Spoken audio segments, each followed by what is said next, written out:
사도행전 12장 1절에서 19절까지 말씀 제가 봉독하겠습니다. 그때에 헤롯 왕이 손을 들어 교회 중에서 몇 사람을 해하려 하여 요한의 형제 야고보를 칼로 죽이니 유대인들이 이 일을 기뻐하는 것을 보고 베드로도 잡으려 할새 때는 무교절 기간이라. 잡음에 옥에 가두어 군인 내식인 네페에게 맡겨 지키고 유월절 후에 백성 앞에 끌어내고자 하더라. 이에 베드로는 옥에 갇혔고 교회는 그를 위하여 간절히 하나님께 기도하더라. 헤롯이 잡아내려고 하는 그 전날 밤에 베드로가 두 군인 틈에서 두 쇠사슬에 매여 누워 자는데 파수꾼들이 문 밖에서 옥을 지키더니 호련히 주의 사자가 나타나매 옥중에 광채가 빛나며 또 베드로의 옆구리를 쳐 깨워 이르되 급히 일어나라 하니 쇠사슬이 그 손에서 벗어지더라. 천사가 이르되 띠를 띠고 신을 신으라 하거늘 베드로가 그대로 하니 천사가 또 이르되 겉옷을 입고 따라오라 한대 베드로가 나와서 따라갈새 천사가 하는 것이 생시인 줄 알지 못하고 환상을 보는가 아니라. 이에 첫째와 둘째 파수를 지나 시내로 통한 쇠문에 이르니 문이 저절로 열리는지라. 나와서 한 거리를 지나매 천사가 곧 떠나더라. 이에 베드로가 정신이 들어 이르되 내가 이제야 참으로 주께서 그의 천사를 보내어 나를 헤롯의 손과 유다 백성의 모든 기대에서 벗어나게 하신 줄 알겠노라 하여 깨닫고 마가라 하는 요한의 어머니 마리아의 집에 가니 여러 사람이 거기에 모여 기도하고 있더라.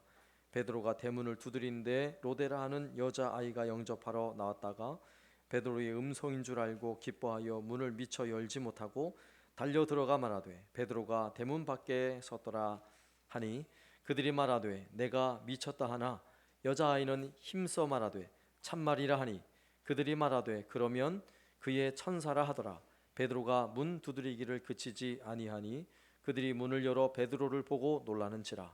베드로가 그들에게 손짓하여 조용하게 하고 주께서 자기를 이끌어 옥에서 나오게 하던 일을 말하고 또 야고보와 형제들에게 이 말을 전하라 하고 떠나 다른 곳으로 가니라. 날이 새매 군인들은 베드로가 어떻게 되었는지 알지 못하고 적지 않게 소동하니 헤롯이 그를 찾아도 보지 못하매 파수꾼들을 신문하고 죽이라 명하니라. 헤롯이 유대를 떠나 가이사라로 내려가서 머무니라. 아멘. 오늘 본문 말씀에서는 대단히 유명한 사람의 이름이 등장합니다. 그 이름은 헤롯입니다. 헤롯은 얼마만큼 유명한 사람이냐? 그 당시에 왕이에요. 왕. 몇 대에 이어서 계속 그 지역을, 유대 지역을 다스리는 왕인데 오늘 1절 말씀에 보면 그때에 헤롯 왕이 손을 들어 교회 중에서 몇 사람을 해하려 하여, 이렇게 12장 본문이 시작되고 있습니다. 유대인들에게 왕은 다윗의 혈통, 다윗의 가문에서 왕이 되어야 해요. 그런데 헤롯은 다윗의 혈통이 아닌데도 왕이 되었습니다. 그는 정치적 수단을 이용했고 로마의 힘을 의지해서 유대의 왕이 된 것입니다. 그러니 유대 사회는 헤롯을 왕으로 인정하고 싶지 않은 거예요. 그래서 헤롯은 본인이 왕이지만 늘 그런 마음이 있었어요. 내가 이 유대인들에게 왕으로서 인정을 받아야 하는데, 늘 이런 마음이 있었어요. 그래서 축구장 10배 규모가 되는 땅을 사서요, 그 땅 위에 쓰러져 가던 성전을 다시 멋지게 건축을 합니다. 이것이 헤롯 성전이에요. 환심을 사기 위해서, 인기를 얻기 위해서. 그러고 있는데 어떤 소문이 들려요? 유대의 왕이 태어났다. 동방 박사들이 들려준 이야기예요. 유대의 왕이 태어났다. 이런 소문을 듣게 됩니다. 그래서 이 헤롯 대왕은 2살 이하의 어린아이를 죽이는 잔인한 만행을 저질러요. 그게 바로 헤롯이에요. 그런 헤롯 가문은 대를 이어서 왕이 되었는데 헤롯 2세 헤롯 안디바라는 사람은 그의 아들로 또 왕이 되어서 어떤 잔혹한 일을 합니까? 그의 아내와 그의 딸을 기쁘게 해주기 위해서 죄 없는 세례 요한을 목을 베서요 쟁반에 담아옵니다. 이렇게 끔찍한 일을 벌인 사람이에요. 저주의 피가, 그죠? 헤롯 가문에는 이런 아주 악한 마귀의 피가 흐르는 것 같아요. 그리고 오늘 본문에 등장하는 헤롯 왕이라고 말하는 사람은 바로 그 헤롯 대왕의 손자예요. 손자, 3대째. 그런데 그는 어떤 사람입니까? 그는 예수님의 사도들 중에 야고보 사도를 잡아 죽입니다. 목을 베어버렸어요. 그러니까 유대인들이 환호를 해요. 굉장히 좋아하는 거예요. 그러니 이 헤롯은 이번에는 베드로를 잡아서 옥에 가둡니다. 그리고 야고보를 죽이니까, 인기를 얻었으니까 베드로를 죽이면 더 인기를 얻겠지. 자, 이런 마음을 가지고 베드로를 옥에 가두어 놓은 상황이에요. 이제 날이 밝으면 그 베드로도 야고보와 같이 죽임을 당해야 하는 이런 상황. 한번 잘 생각해 보세요. 헤롯이라는 사람이 지금 벌어지는 이 사건 속에서 핵심 인물이고, 그 당시에 정말 유명한 사람이었는데, 그리고 그 누구보다도 호화로운 생활을 하고 많은 돈을 가진 사람이고 권력을 가진 사람이고 유명한 사람이에요. 그러나 그는 하나님과 원수요 마귀의 앞잡이였습니다. 인기를 얻기 위해서는, 자기 명예를 위해서는 죄 없는 사람을 얼마든지 죽일 수 있는 그런 잔인한 사람이에요. 오늘날 우리가 살고 있는 이 시대에도 이런 일이 안 벌어지는 것 같죠. 오늘날에도 물론 그 수위가 덜할지는 모르지만 우리나라도 수많은 정치인들이 백성들의 인기를 얻기 위해서 진리가 아닌 것에, 말도 안 되는 일에 목숨을 거는 사람들이 있어요. 특히 동성연애를 합법화하기 위해서 혈안이 되어 있어요. 정치인이라면 당연히 동성연애를 인정하고 그 법을 만들어야 된다고 생각하는 이런 사회 속에 우리가 살고 있어요. 그들은 자기가 인기를 얻고 다음 총선에서도 또 표를 얻으려면 동성연애를 같이 주장해 줘야 된다고 생각을 하는 어리석고 바보 같은 사람들이에요. 진리를 거부하는 사람들, 자기 명예를 위해서, 자기 성공을 위해서라면 양심도 얼마든지 팔아버리는 사람들. 이게 도대체 말이나 되는 일이에요? 남자와 남자가 결혼할 수 있어요? 여자와 여자가 결혼할 수 있어요? 웃긴 이야기죠. 말도 안 되는 이야기예요. 이제는 다음에 손준기가 드라마 찍을 때는요, 군복 입고 나타나가지고 군복 입은 남자를 사랑해야 돼. 둘이 막 뽀뽀하고 그래야 돼요. 말도 안 되는 일이잖아요. 근데 동성연애를 합법화하세요. 이 일을 위해서 기도해야 돼요. 이 나라가 이런 분위기로, 이런 사회로 흘러가고 있다는 것은, 이것은 심각한 죄예요. 심각한 죄. 멸망으로 치닫고 있는 것입니다, 이 사회가. 그런데 우리는 세상을 향해 안타까워할 이유보다는 우리 자신을 보면서 더 안타까워해야 할 그런 문제가 있어요. 세상은 그렇다 치고요, 오늘 성경에서도 헤롯 당연하잖아요. 그가 자기가 가진 명성을 가지고 권력을 가지고 야고보 사도를 죽이고 베드로를 죽이려 하는 것, 당연한 것 아니겠어요? 오늘날 사회도 교회를 향해 적대시하고 교회를 모독하는 말을 일삼는 이런 일을 우리는 그냥 당연하게 여겨야 돼요. 당연하게.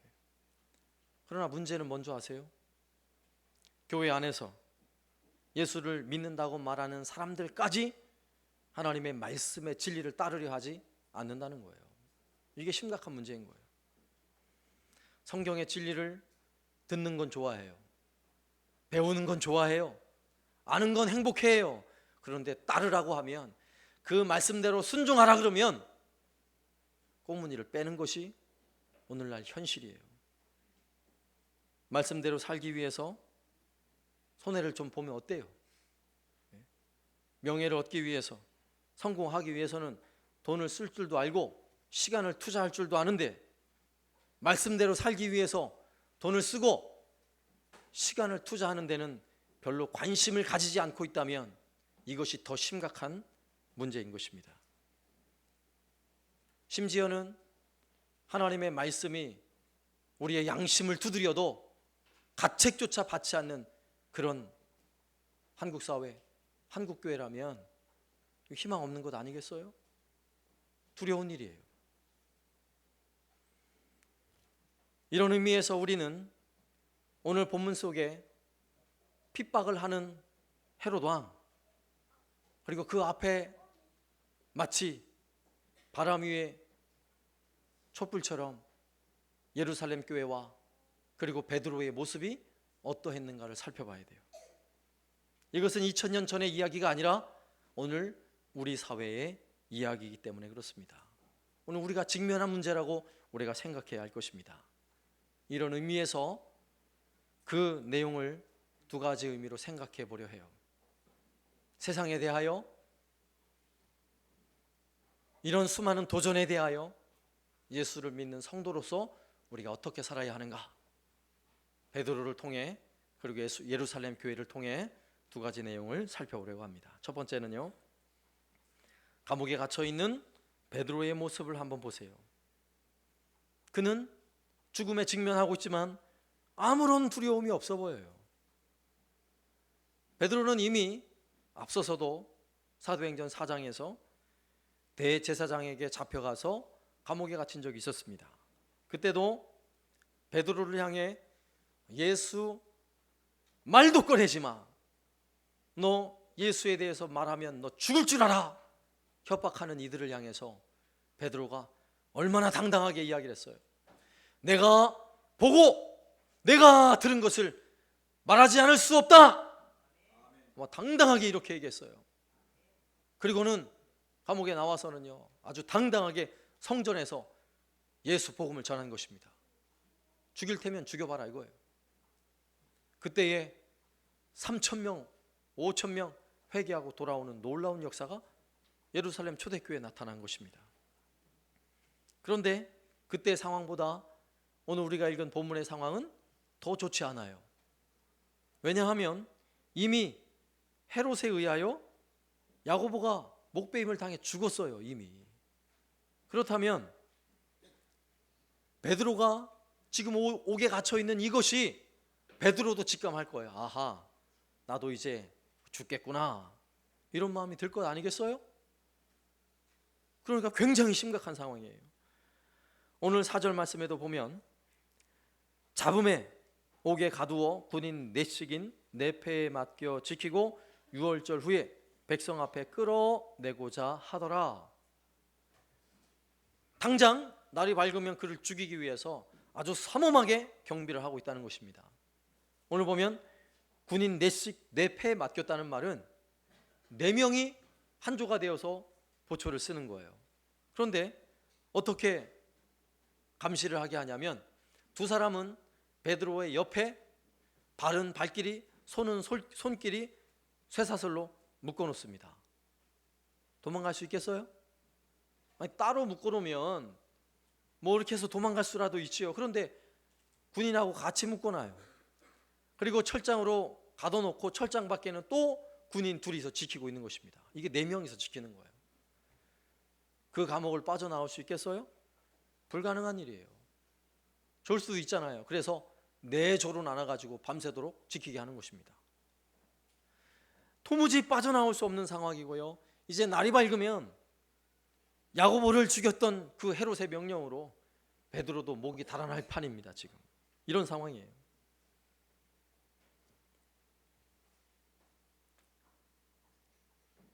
그런데 베드로는 지금 마음이 어떨까요? 베드로의 마음이 어때 보여요? 한번 6절 말씀 보세요.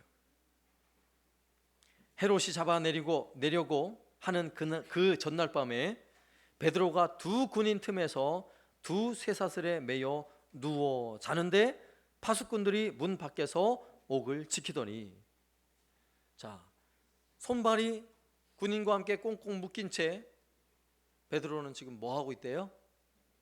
잠들어 있어요. 아주 곤히 잠들어 있어요. 여러분 같으면 잠이 오겠습니까? 저 같으면 잠이 안 올 것 같아요. 쇠사슬에 묶여가지고 이리 뒤쳐 저리 뒤쳐. 병사들 옆구리 찔러가면서 내일 나 어떻게 돼요? 어떻게 돼요? 저 한번 살려주세요. 이러지 않을까요? 어떻게 이런 상황에서 아주 깊이 잠이 들었을까요? 도무지 이해가 되지 않아요. 그런데 어떤 일이 벌어집니까? 잠이 얼마나 깊이 들었는지 천사가 베드로를 감옥에서 끄집어내기 위해서 왔는데 잠이 들었어요. 잠이 들었어요. 데려가야 되는데 잠이 쿨 끓더니 어떻게 해요? 옆구리를 쳤어요. 성경에 보면 옆구리를 쳤대요. 그래가지고 깨워가지고는 빨리 일어나라고. 그래서 일어났어요. 그 손에 그리고 발에 쇠사슬이 저절로 풀려납니다. 어서 신을 신고 어서 옷을 입으시오. 그래 그냥 막 신을 신고 옷을 주섬주섬 입었습니다. 그리고 걸어 나오는데 쇠로 된 문이 굳게 잠겨 있잖아요. 척커덕 문이 열립니다. 군인 2명이 지키고 있는데 열린 문 사이로 그냥 걸어 나오는데 아무런 제재를 받지 않아요. 걸어 나왔어요. 그래서 걸어 나와서 한참을 가서 이제 거리로 나와서 보니까 그제서야 자기가 내가 지금 이게 꿈이야 생시야 지금 이러고 있는 거예요. 이게 꿈이야 생시야? 9절 말씀에 베드로가 나와서 따라갈새 천사가 하는 것이 생시인 줄을 알지 못하고 환상을 보는가 아니라, 이게 무슨 말이에요? 이게 꿈인가 생시인가 모르고 감옥을 빠져나왔다는 거예요. 그리고 길거리까지 나왔습니다. 그리고 나서 가면서 봐, 이 꼬집어도 보고 볼도 꼬집어 보니까 아프거든요. 이게 꿈이 아니에요, 생시예요. 그래요. 어머나 세상에, 내가 꿈인 줄 알았는데 내가 밖에 나와 있네. 이러고는 지금 자신을 위해 기도하는 그 마가의 집으로 가게 된 거예요. 여러분 한번 잘 생각해 보세요. 베드로가 그날 밤에 어쩜 이렇게 평안한 마음을 가질 수 있겠냐고요. 어쩜 이렇게 담대한 마음을 가지고 있겠냐고요. 한번 생각해 보세요. 과연 왜 그랬을까? 베드로가 왜 그럴까? 배짱이 좋아서 그럴까? 여러분 왜 그렇다고 생각하세요? 아니면 베드로는 아예 간이 배 밖으로 나온 사람이에요? 왜 그럴까요? 아마 이렇게 생각해 볼 수도 있어요. 아마 믿음이 너무 좋아서 하나님이 반드시 천사를 보내서 나를 살려줄 것으로 믿고 있었을 거야. 그러면 잠도 안 자고 기다려야죠. 그러면 그런 것도 아닌 것 같아요. 그래서 저는 고민해 봤어요. 과연 베드로가 그런 위기 상황에서 이렇게 평안하게 잠들 수 있는 이유는 무엇일까? 베드로가 써놓은 베드로 서신에 베드로의 마음을 잘 담아놓은 구절이 있어요. 찾아보니까 베드로 전서 4장 12절과 13절 말씀에 그런 상황 가운데 베드로의 마음이 어떤지를 잘 읽을 수 있어요. 보세요. 사랑하는 자들아, 너희를 연단하려고 오는 불시험을 이상한 일 당하는 것 같이 이상히 여기지 말고 오히려 너희가 그리스도의 고난에 참여하는 것으로 즐거워하라. 이는 그의 영광을 나타내실 때에 너희로 즐거워하고 기뻐하게 하려 함이라. 아멘. 베드로의 마음이 이것이었어요. 보니까 지금 복음 전하다가 감옥에 갇혀서 앞서 야고보 사도가 목베임 당해 순교한 것처럼 내가 날이 밝는 대로 내 목이 달아난다 할지라도 베드로의 마음은 어떤 거예요? 당연한 거예요. 당연한 거예요. 내가 주님을 위해 죽는구나. 할렐루야 아멘. 이 마음을 가지고 지금 잠들어 있어요. 평안하게. 사실은 기가 막힌 일이죠. 우리가 가지는 마음으로, 우리가 가진 인간적인 생각으로 가지자고 그러면 기가 막힌 일이에요. 근데 베드로의 마음은 그랬어요. 베드로는 그 마음을 가지고 정말 죽을 때까지 주님을 위해 헌신한 사람이에요. 그의 죽음이 어땠습니까? 그는 역시 순교자로 죽었는데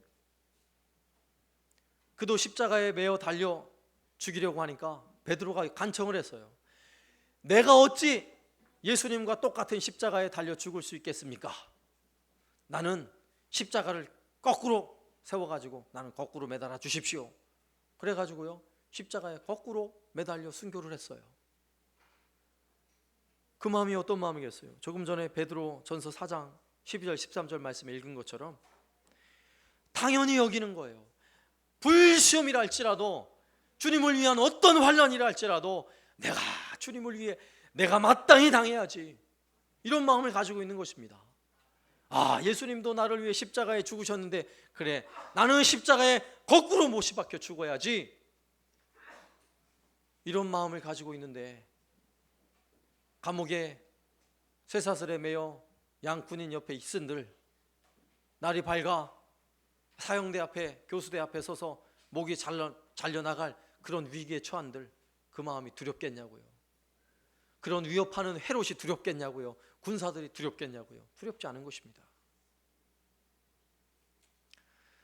오늘날 세상을 향한 우리의 마음가짐이 좀 이래야 돼요. 물론 오늘 우리가 살고 있는 이 시대는 이만큼 위협적인 상황은 없어요. 절대로 위협적이진 않아요. 그러나 위협적이진 않지만 교묘하게 예수 믿는 사람들의 마음을 빼앗습니다. 어떻게 빼앗아요? 어제 저 멀리 안산에서 저의 손위 처남인 분이 장로 장립식을 했어요. 저는 못 가고 아내가 다녀왔는데, 갔다 와서 은혜 받은 이야기를 잠시 나눴는데, 장로가 되기 위해서, 임직을 하기 위해서 회사에서 잘릴 뻔했대요. 얘기를 들어보니까 주일 낮 예배, 오후 예배, 그리고 수요 기도회, 그리고 그 교회는 금요 기도회까지, 금요 기도회, 장로가 되는데 한 번도 빠지면 장로 임직 못한다 그래가지고 열심히 가다 보니까 회사에서 잘릴 뻔했대요. 저는 그 말을 듣는데 감동이 됐어요. 감동이. 야, 하나님, 우리 교회에도 예배 지키는 것 때문에, 예배하는 것 때문에 좀 직장에서 잘리는 사람이 좀 있게 해주십시오. 하나님, 우리 자녀들 가운데, 우리 아이들 가운데 교회 생활하는 것 때문에 좀 학교에서 잘리는 일이 좀 있게 해주십시오. 하나님, 오늘 세상에 대하여 우리가 어떻게 살고 있는지 우리 자신 한번 점검해 봐야 돼요. 점검해 봐야 돼요. 너무 쉽게 우리 신앙을 포기하지 않습니까? 우리가 주님을 사랑한다고 말하면서, 우리가 예수님 섬긴다고 말하면서 세상을 향해 너무나 쉽게 내어놓지 않냐고요. 주님을 위해 시간을 헌신하는 일에는 너무나 인색하면서 내 즐거움을 위해서, 내 육체의 건강을 위해서, 성공을 위해서, 명예를 위해서는 얼마나 시간을 많이 투자하고 돈을 많이 투자하면서 달려가고 있냐고요. 오늘날 이 시대는요, 아마도 오늘 본문의 2000년 전에 헤롯의 그 칼의 위협 앞에 선 그때보다 저는 더 위기의 시대라고 생각합니다. 왜냐하면 그때는 죽느냐 사느냐 바로 눈에 보이잖아요. 그럼 오늘날 이 시대는 내가 신앙생활을 잘하고 있는지 못하고 있는지가 도대체 보여지질 않아요. 적당히 하면 되거든요. 적당히.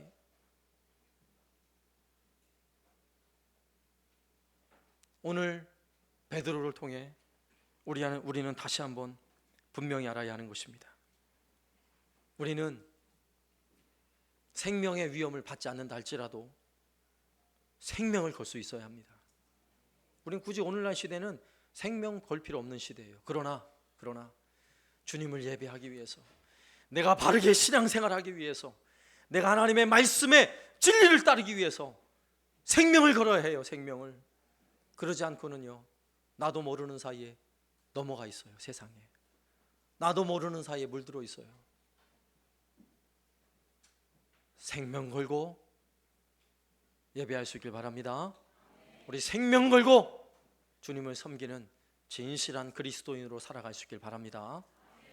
두 번째는요, 이런 엄청난 위기에 처해 있는 이런 상황에 예루살렘 교회가 무엇을 하고 있는가 하는 상황이에요.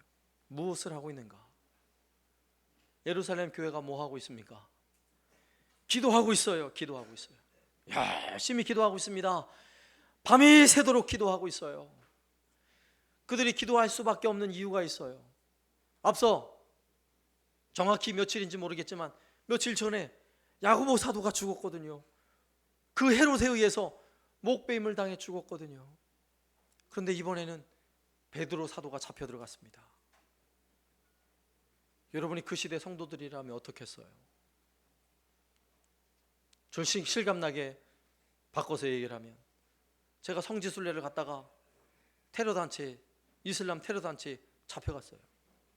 언제 죽을지 몰라요. 연일 막 방송에 나옵니다. 목을 자른다고 지금 협박을 하고 있어요. 여러분은 어떻게 하겠어요?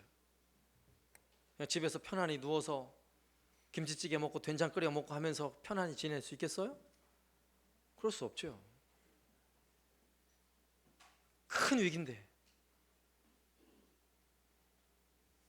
함께 성도들이 예배당에 나와서 아마 눈물 흘리며 기도할 거예요. 저는 확신해요. 오늘 본문이 바로 그런 상황이에요. 예루살렘 교회 성도들이요, 밤이 새도록 기도하고 있는 것입니다. 5절 말씀에, 이에 베드로는 옥에 갇혔고 교회는 그를 위하여 간절히 하나님께 기도하더라. 아멘, 아멘. 혼자 나와 기도한 것도 아니에요. 많은 사람이 함께 나와서 밤이 지나도록, 날이 밝아지도록 기도하고 있는 것입니다. 베드로가 감옥에서 나와 기도하는 곳으로 왔어요. 그리고 문을 두드려요. 문을 두드립니다. 아마 문을 두드리기 전까지 그 안에서는요, 통곡하며 기도하는 소리가 들렸을 거예요. 울며 불며 밤새도록 기도하는 성도들의 기도가 들렸을 것입니다. 로데라는 여자아이가 베드로 사도의 목소리예요. 가서 보니까 베드로 사도의 목소리가 들리거든요. 베드로 사도가 오셨어요. 기도하던 분들이요, 너 무슨 소리야? 너 미쳤어? 정말이에요, 정말이에요. 한번 문 열어보세요. 아니야. 그럼 뭐 천사겠지, 천사. 그리고는 문을 열어보니까 정말 베드로가 문 밖에 서 있는 것입니다. 정말 놀랄 일이죠. 우리는 이 모습을 보면서 교회에서 간절히 기도하는 성도들이 믿음 없다고 단죄할 필요가 없어요. 그게 사실이에요. 솔직하게 이렇게 절대적인 위기 앞에서 베드로가 감옥에 갇혀 있는 상황이라면 다음에 날이 밝기도 전에 문 밖에 서 있을 거라고 누가 기대를 하겠어요?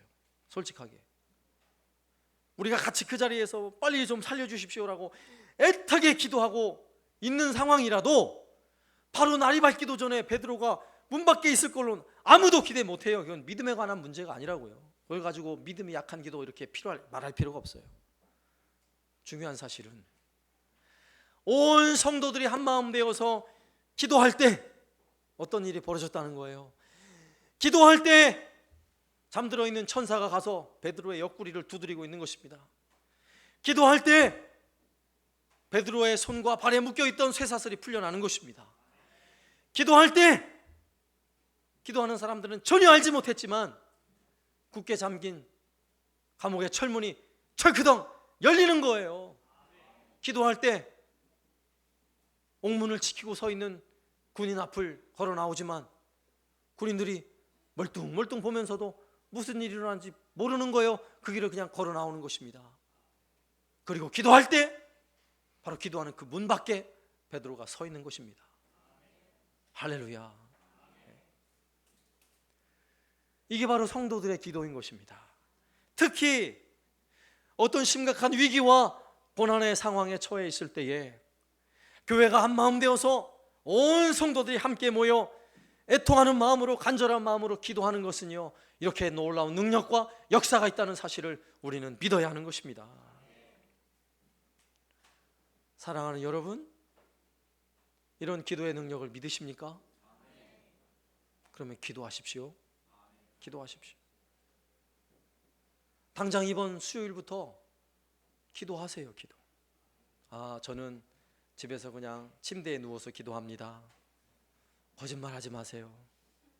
그 기도는 저는 진실한 기도라고 말할 수 없어요. 그렇게 보기 힘들어요. 아니면 이렇게 말하는 분이 있죠. 저는 별로 위기가 없습니다. 저는 그렇게 기도할 만큼 저는 그런 위기가 없어요. 그냥 전 집에서 기도하랍니다. 그럼 제가 기도해 드릴게요. 교회 나와서 기도하도록 위기가 생기게, 뭔 일이 생기도록 제가 기도해 드릴게요. 왠 줄 아십니까? 온 성도들이 함께 모여 기도하는 것이 이렇게 중요한 일이에요. 이렇게. 그냥 기도하면 복을 받는다? 여러분, 그런 차원으로만 생각하지 마세요. 물론 기도하면 복을 받죠. 한나가 자식이 없을 때에 성전에 와서 얼마나 기도를 했는지 제사장이 볼 때 비웃었어요. 아니, 이 대낮부터 술 먹고 와가지고 술 주정하고 있다고 혼을 냈어요. 그렇게 간절한 마음으로 성전에 와서 기도했다고요. 그런 한나에게 하나님은 아들을 주셨어요. 사무엘을 주셨어요. 그 여인이 성전에서 기도할 때에 나라와 민족을 위해 기도했나요? 그 여인이 성전에 와서 기도할 때에 이 나라를 회복시켜 주십시오 이런 기도했나요? 그거 아니었어요. 그냥 간절한 마음으로 나에게도 자식을 달라고, 애를 달라고, 그 기도예요. 그냥 순수한 그런 기도예요. 그런데 기도의 능력이 얼마나 놀라운지 그 기도가 쓰러져가는 사사시대를 살린 거예요. 영적 암흑기였던 사사시대, 지 맘대로 살던 시대에 말씀의 진리를 쫓지 못하고 자기 생각에 옳은 대로 지 맘대로 살던 그런 시대에 한나의 기도를 통해 사무엘이 태어나요. 그리고 사무엘은 영적 지도자가 되어서 이스라엘 백성들을 일으켜 세우는 것입니다. 영적으로 놀라운 회복이 일어나는 것입니다. 이것이 기도의 힘인 줄로 우리는 믿어야 하는 것입니다.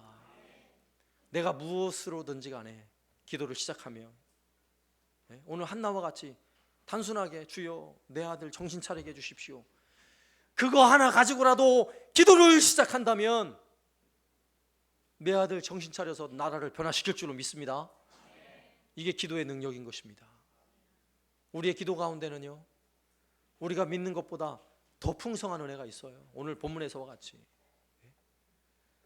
어떻게 기도하고 있는데 문 밖에 베드로가 서 있을 거라고 누가 생각을 했겠냐고요. 그러나 기도할 때는 이런 놀라운 은혜가 있습니다.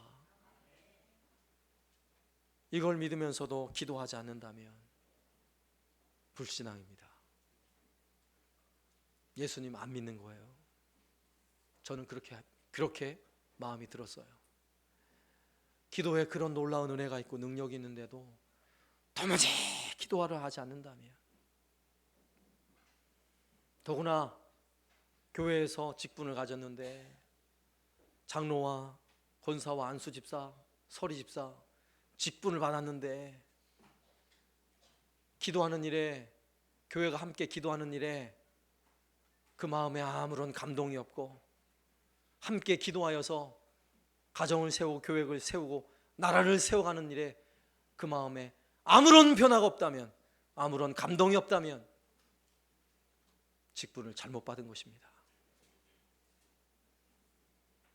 우리 다시 한번 다짐하시고, 우리가 살아가는 이 시대는 헤롯 앞에 서 있는 초대교회보다 더 심각한 위기 시대라는 사실을 다시 한번 기억하시고,